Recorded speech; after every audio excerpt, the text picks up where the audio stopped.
Léamh Leabhar B3. Bhí brón Léamh bocht, ní raibh éan rothair aige. Tóraigh daddy ceann duit sa mamaí, tóraigh sé ceann glas duit.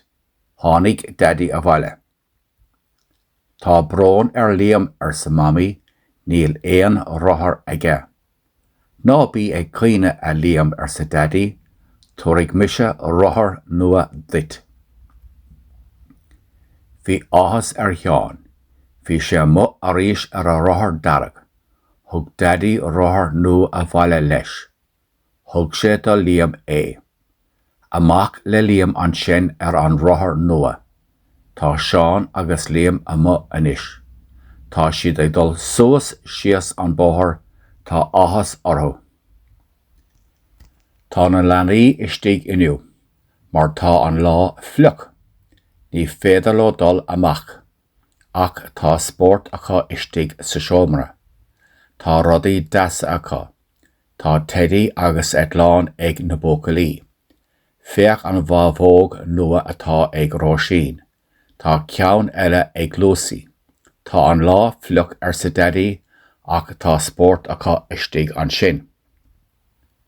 Tá Seán sa bhaile inniu. Tá tinnis cín cheann bocht. Ní féidir leis éirí. A bhamí seisin, tá tinnis cín orm, ní féidir lom éirí. Tá go maith a stór sa mamaí, fan sa bhaile lumsa inniu, fan ansin sa leaba.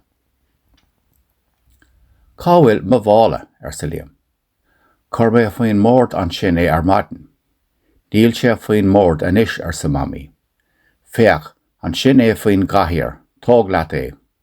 Rug Léamh a bhála ansin agus thug sé suas an staire é.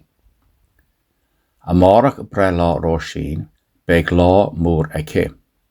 Tóraigh mamaí brontanas de, tóraigh na buachaillí brontanas de.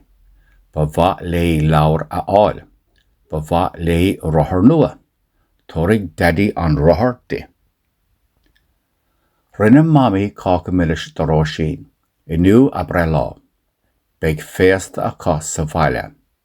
Tiocfaidh carda Róisín go dtí an féasta sa mamaí le daddy. Agus beidh spórt againn.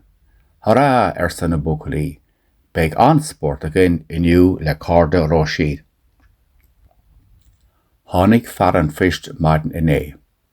Breala Róisín a bhí ann. Bhí litir agus cartaí aige de. Duit sé an litir agus na cartaí go léir sa fear an phoist. Bhí áthas Róisín. Féach na cartaí go léir a fuair sí ó na carda.